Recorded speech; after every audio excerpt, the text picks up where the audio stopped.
नमस्कार दोस्तों एक बार मैं फिर से हाजिर हूँ एक और नया वीडियो लेकर के। और वीडियो ये है ट्रेवलर दिलखुश के नाम से चैनल है और इसका टाइटल है महाकुंभ 2025। तो बात ये है कि जो महाकुंभ का मेला लगा हुआ है प्रयाग में, तो उसके रिलेटेड ये वीडियो है कि अगर आप जाएंगे तो होता है ना कि मतलब बाहरी लोग आएंगे तो कहाँ पे रहेंगे, खाना कहाँ मिलेगा, कैसे क्या है कि बहुत कम से कम मान के चलो कि ये 45 करोड़ लोग, और रोज का अगर देखा जाए तो 1 करोड़ लोगों को इकट्ठा रहना बहुत भारी हो जाता है ना। तो पता ही नहीं चलता कहाँ पे क्या है, कहाँ पे पंडाल है, कहाँ पे खाना रहना, ये सब की दिक्कत है। तो इसके उपलक्ष्य में ये वीडियो है। ये मैं बताएंगे किस कहाँ से कहाँ तक जाना है, कैसे क्या करना है, कहाँ पे पंडाल है, कहाँ पे खाना है, जो भी कुछ है, होटल कहाँ पे बुकिंग, जो बाहरी लोग हैं उनके लिए ये सब पता चलेगा।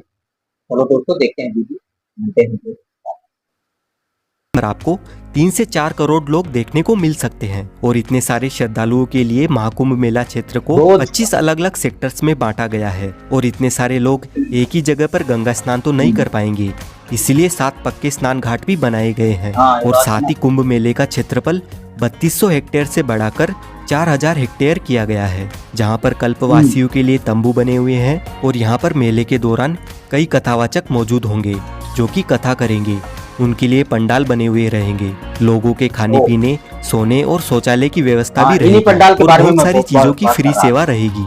अगर अभी भी आपको लग रहा है कि यह कोई छोटा मोटा कुंभ है, तो आप इसका अंदाजा इस बात से लगा सकते हैं कि इस महाकुंभ को हैंडल करने के लिए यानी सिक्योरिटी देने के लिए 37,611 पुलिसकर्मी रहेंगे और इस पूरे संगम को साफ सुथरा रखने के लिए 22,000 से ज्यादा सुरक्षा कर्मचारी होंगे। इसके अलावा कई एनजीओ अपनी सेवा प्रदान करेंगे और इस पार से उस पार आने जाने के लिए गंगा यमुना की जलधारा पर 30 पुल का निर्माण हुआ है, जिसे पांडुपुल पुल कहा जाता है। यह मेला न केवल भारत के लिए बल्कि विदेशों से आने वाले लोगों के लिए भी एक महत्वपूर्ण अवसर है। ऐसे में प्रशासन ने इस भव्य आयोजन को सफल और सुरक्षित बनाने के लिए व्यापक तैयारियां की है। मेले में आने वाले श्रद्धालुओं के लिए यात्रा की व्यवस्था को सुचारू बनाने के लिए अलग अलग रास्ते निर्धारित किए गए हैं। प्रयागराज शहर के चारों ओर यातायात का प्रबंधन इस तरह से किया गया है कि लोगों को किसी भी तरह की समस्या का सामना नहीं करना पड़ेगा। प्रशासन ने शहर के अलग अलग हिस्सों में पार्किंग की व्यवस्था भी की है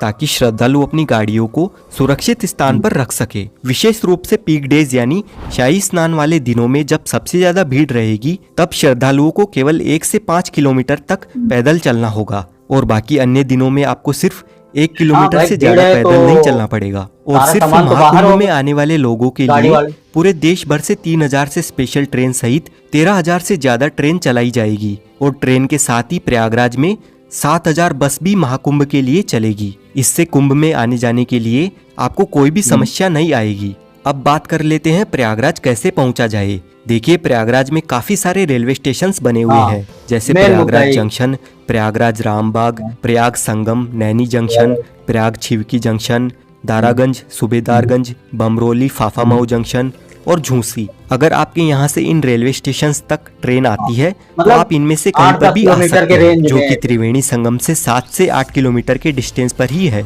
वैसे सबसे नजदीकी रेलवे स्टेशन की अगर हम बात करें तो प्रयागराज जंक्शन, प्रयागराज छिवकी, प्रयागराज रामबाग और प्रयागराज संगम ये नजदीकी रेलवे स्टेशन है। प्रयागराज के लिए इंडिया के सभी मुख्य रेलवे स्टेशनों से रेल कनेक्टिविटी इजीली अवेलेबल है, तो आप बाय ट्रेन यहाँ तक आसानी से पहुँच सकते हैं। रेलवे स्टेशन तक आने के बाद संगम तक पहुँचने के लिए आपको रेलवे स्टेशन के बाहर से ही 20 रुपए के चार्ज पर शेयरिंग ई रिक्शा मिल जाएगा। प्रयागराज पहुँचने के बाद सबसे जरूरी बात रहती है यहाँ पर रहने की क्या सुविधा है और टेंट बुकिंग कैसे करें।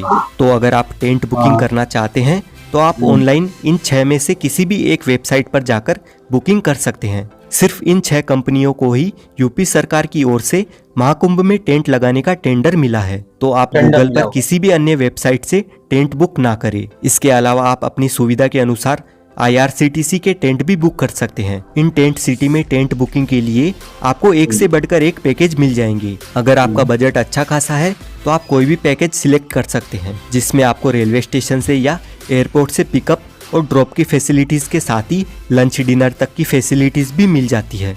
लेकिन इन टेंट के चार्जेस की शुरुआत एक दिन के लिए 10,000 रुपए से लेकर 80-90 हज़ार रुपए तक है, जिनमें सेमी डिलक्स, डिलक्स और लग्जरी डिलक्स कॉटेजेस शामिल है। और वहीं डॉर्मेट्री के लिए 1500 रुपये पर पर्सन के चार्जेस हैं, सिर्फ एक दिन के लिए। अधिक जानकारी के लिए आप कुंभ की इस ऑफिशियल वेबसाइट पर जाकर चेक कर लीजिए।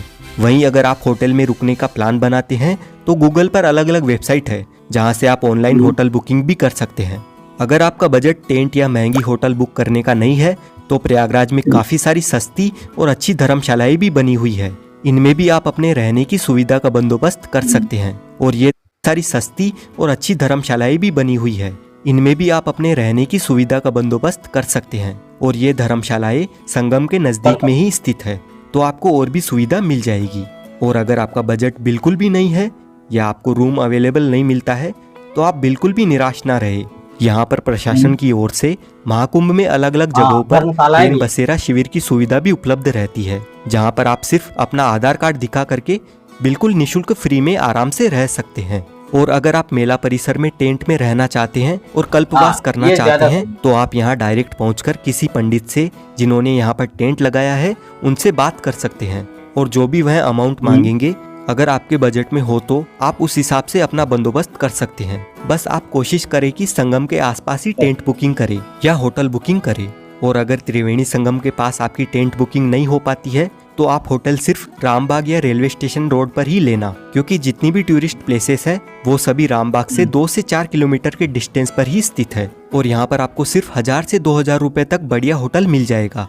अब कुंभ मेले की महत्वपूर्ण तिथियों की बात करें तो 2025 में होने वाले महाकुंभ का आयोजन अत्यधिक भव्य और ऐतिहासिक होने वाला है। महाकुंभ जो भारत का सबसे बड़ा धार्मिक आयोजन माना जाता है, जिसमें करोड़ों श्रद्धालु देश विदेश से स्नान करने आते हैं और मोक्ष तथा पुण्य की डुबकी लगाते हैं। इस महापर्व में आस्था की डुबकी लगाने का हर एक स्नान विशेष महत्व रखता है, क्योंकि इन्हें धार्मिक दृष्टिकोण से बहुत ही पवित्र और लाभकारी माना गया है। जैसा कि हम सभी जानते हैं, महाकुंभ में स्नान की तिथियां ज्योतिष्य और धार्मिक मान्यताओं के आधार पर तय की जाती है और हर एक स्नान के पीछे एक धार्मिक मान्यता जुड़ी हुई है।